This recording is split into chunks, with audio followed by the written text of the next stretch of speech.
यह घटना मंगोलिया के डेजर्ट में, जो कि ईस्ट एशिया का सबसे बड़ा रेगिस्तान है, और इस रेगिस्तान के बीचों बीच एक कंपनी आती है जो कि यहाँ से तेल निकालना चाहती थी, पर इनकी इन्फॉर्मेशन गलत निकली।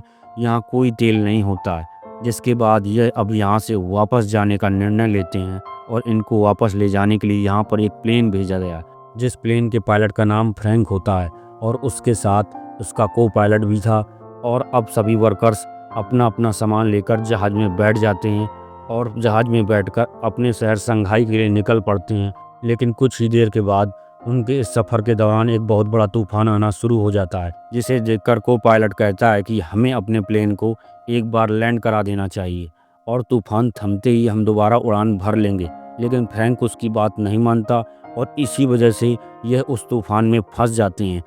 यह रेडियो की मदद से संपर्क करने की कोशिश करते हैं, पर उनका संपर्क नहीं हो पा रहा होता।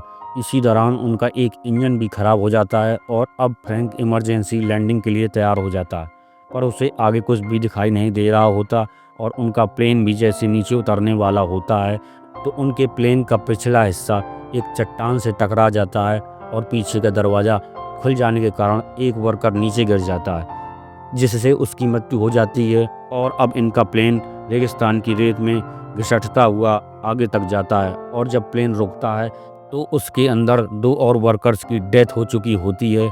लेकिन अब यह इस खतरनाक रेगिस्तान में फंस चुके हैं, जिसके बाद ये अपने खाने की सप्लाई को चेक करते हैं, जहां इन्हें पता चलता है कि इनके पास 1 महीने का खाना है। तभी इनमें से एक आदमी कहता है कि मैं चलकर इस रेगिस्तान से बाहर निकल सकता हूं, क्योंकि मैंने बहुत सी जगहों पर हैकिंग और ट्रैकिंग की है। लेकिन बाकी लोग उसे समझाते हैं कि यह जुलाई का महीना है, जो कि रेगिस्तान का सबसे गर्म महीना होता है और तुम इस गर्मी में जिंदा नहीं बच पाओगे। सभी उसे समझाते हैं तुम्हें रास्ता भी नहीं पता, इसलिए तुम इस रेगिस्तान में गोल गोल घूमते रहोगे। और यह बात उस आदमी को समझ में आ जाती है।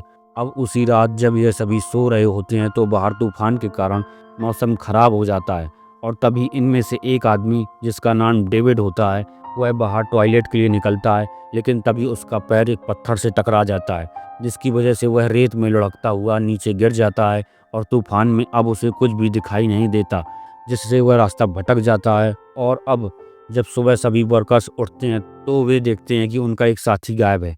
वे इसे चारों तरफ ढूंढने की कोशिश करते हैं, पर उनका कुछ भी पता नहीं चलता। इसलिए यहाँ जो लेडी होती है वह पायलट के पास जाती है और उससे पूछती है कि क्या हमें यहाँ से कोई बचाने भी आएगा या नहीं, जिस पर पायलट कहता है कि इसका कोई पता नहीं, जिससे लड़की थोड़ी उदास हो जाती है, क्योंकि हम अपने रास्ते से पूरी तरह भटक चुके हैं। इसलिए अगर हमें यहाँ से कोई ढूंढने भी आएगा तो वह हमें नहीं ढूंढ पाएगा। और अब सभी की उम्मीदें भी टूटने लगी हैं कि कोई भी उन्हें यहाँ लेने नहीं आएगा। इसलिए उनमें से 2 लोग यहाँ से पैदल निकलने का निर्णय लेते हैं, पर जब वे अपने साथ पानी ले जाने लगते हैं तो पायलट उनसे कहता है कि यहाँ से कोई भी पानी नहीं ले जाएगा। जिसके बाद पानी को लेकर इनके बीच झगड़ा शुरू हो गया, जिस वजह से उनका पानी भी गिर जाता है। पर यहाँ पर एक आदमी होता है जिसका नाम एलियट होता है। वह इनसे कहता है कि मेरे पास एक आइडिया है जिससे हम सबकी जान बच सकती है। मैं कई दिनों से इस प्लेन को ऑब्जर्व कर रहा हूँ कि हम उनके पुर्जों को जोड़कर एक दूसरा प्लेन बना सकते हैं, क्योंकि एलियट पहले से प्लेन बनाने वाली कंपनी के साथ काम करता था। और सभी के मन में एक उम्मीद जागने लगी। वे उसकी मदद करने के लिए तैयार हो जाते हैं, लेकिन पायलट उसकी बातों से सहमत नहीं होता। वह कहता है कि ऐसा करना नामुमकिन है।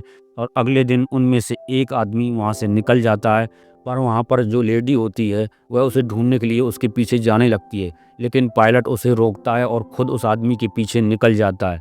वह उस चट्टान तक पहुँच जाता है जहाँ उसका प्लेन टकराया था, और वहीं उसे उस आदमी की लाश भी मिलती है जो प्लेन से गिर गया था। पर उसके शरीर पर उसके कपड़े नहीं होते हैं और वहाँ पर कुछ गोलियों के कवर भी पड़े होते हैं। और तभी उसे वह आदमी मिल जाता है जो यहाँ से ले जाने वाला होता है, और वह कहता है कि मैं इस लाश से अपनी घड़ी लेने आया था जो इसने मुझसे ले ली थी। इसके पास वह घड़ी नहीं है, जिसका मतलब साफ है कि हमारे अलावा यहाँ और भी है। अब यह दोनों उस जगह पर आ जाते हैं जहाँ इनके बाकी साथी होते हैं, और अब पायलट भी उनके साथ प्लेन बनाने के लिए तैयार हो जाता है। इसके बाद यह लोग प्लेन बनाना शुरू कर देते हैं। यह दिन में काम नहीं करते क्योंकि यहाँ बहुत ज़्यादा गर्मी होती है, बल्कि यह रात में काम करते हैं। लेकिन इनकी परेशानी तब बढ़ जाती है जब उनका वह तेल जिससे वह आग जलाने और प्लेन उड़ाने के लिए रखे हुए थे, उस पर वेल्डिंग करते समय चिंगारियाँ गिर जाती हैं और वहाँ एक ज़ोरदार धमाका हो जाता है। हालांकि इस ब्लास्ट में किसी की जान नहीं जाती, लेकिन इनका सारा तेल बर्बाद हो जाता है। अब इनके पास उतना ही तेल बचा होता है जिससे ये बस एक बार उड़ान भर सकते हैं और यहाँ से निकल सकते हैं। अब ये लोग अब रात की बजाय दिन के वक्त काम करते हैं, लेकिन दिन में बहुत ज़्यादा गर्मी होती है, फिर भी ये हिम्मत नहीं हारते और काम शुरू कर देते हैं। अब जब इन्होंने प्लेन को रीबिल्ड करना स्टार्ट किया तो एक विंग को जोड़ना ज़रूरी है। इनके पास सिर्फ एक ही मौका है। अगर विंग गिर गया तो यह लोग प्लेन को दोबारा नहीं बना सकते, क्योंकि इनके पास क्रेन नहीं है। यह विंग को धीरे धीरे ऊपर से नीचे गिराते हैं, लेकिन अचानक से वो चैन टूट जाती है जो विंग को होल्ड किए हुए थी। विंग ज़मीन की तरफ खिसकता हुआ जाता है और सीधा प्लेन से टकरा जाता है। यह देखकर सब हैरान रह जाते हैं। प्लेन के अंदर इनका एक दोस्त पहले से होता है, जिसका काम था उस विंग को बोर्ड से जोड़ना। जब विंग गिरता है वह बाहर आता है और कहता है कि मैंने अपने काम को बहुत अच्छे तरीके से किया। असल में विंग गिरते समय उसी जगह पर लगता है जहाँ पर लगना चाहिए था। इस तरह प्लेन का स्ट्रक्चर तैयार हो जाता है। अब सबको उम्मीद होती है कि वह यहाँ से इसको उड़ा सकते हैं। सब खुशी मनाते हैं, डांस करते हैं और एंजॉय करते हैं। साथ ही वह रेगिस्तान की रेत हटाकर एक रनवे तैयार कर रहे होते हैं ताकि प्लेन टेक ऑफ कर सके। लेकिन सब कुछ आसान नहीं होता। एक दिन डेंजरस इलेक्ट्रिक स्टॉर्म आता है, बिजलियां गिर रही होती हैं और विंग के अंदर पेट्रोल होता है, इसलिए सब लोग वहां से दूर भाग जाते हैं। एलियट नहीं जाता, वह चाहता है कि प्लेन सेफ रहे। जब उस पर बिजली गिरने वाली होती है, फ्रैंक उसे खींचकर नीचे गिराता है और उसकी जान बच जाती है। अगर एलियट को कुछ हो जाता तो फिर वह प्लेन नहीं बन सकता था। अब यह लोग अपने प्लेन का नाम फिनिक्स रखते हैं। फिनिक्स इजिप्शियन माइथोलॉजी का एक वर्ड होता है जिसका मतलब होता है जानदार। जो रेगिस्तान से दोबारा जन्म लेता है वह पावरफुल माना जाता है। लेकिन अभी भी इन्हें अपने प्लेन पर काफ़ी काम करना बाकी है। धीरे धीरे इनका पानी भी खत्म हो रहा होता है। एक रात वो लोग दूर से कुछ टेंट्स देखते हैं, वहाँ कुछ लोग सो रहे होते हैं। यह लोग असल में स्मगलर्स होते हैं जो हथियार सप्लाई करते हैं रेगिस्तान के रास्ते। फ्रैंक कहता है कि हमें उनसे पानी की मदद लेनी चाहिए, लेकिन फ्रैंक और कुछ साथी उन स्मगलर्स के पास जाते हैं। फ्रैंक और उसका दोस्त एक पत्थर के पीछे छुप जाते हैं ताकि अगर कुछ गलत हो तो अटैक कर सके। इनके पास गन्स होती हैं। जब वे पानी मांगते हैं तो एक स्मगलर इनके एक आदमी पर गोली चला देता है। फ्रैंक और उसका दोस्त फौरन फायर करते हैं और कुछ स्मगलर्स को मार देते हैं, लेकिन एक स्मगलर जख्मी हालत में भाग जाता है। फ्रैंक के पास मौका होता है उसे मारने का, वह गोली नहीं चलाता क्योंकि वह खूनी नहीं बनना चाहता। जेम्स उन मरे हुए स्मगलर्स में से एक की घड़ी देखता है। वह घड़ी उस दोस्त की होती है जो प्लेन से गिरकर मर गया था।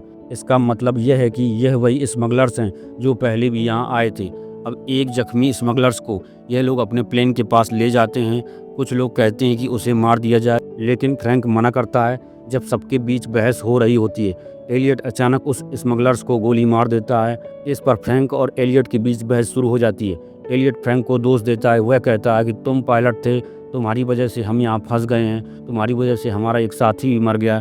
मैंने मना किया था, फिर भी तुम वहाँ गए।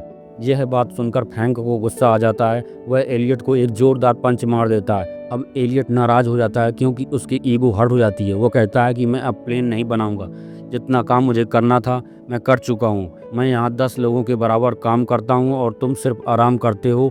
लेडी उसके पास जाती है और कहती है कि तुम्हारे बगैर हम ये प्लेन नहीं बना सकते, हमें तुम्हारी ज़रूरत है।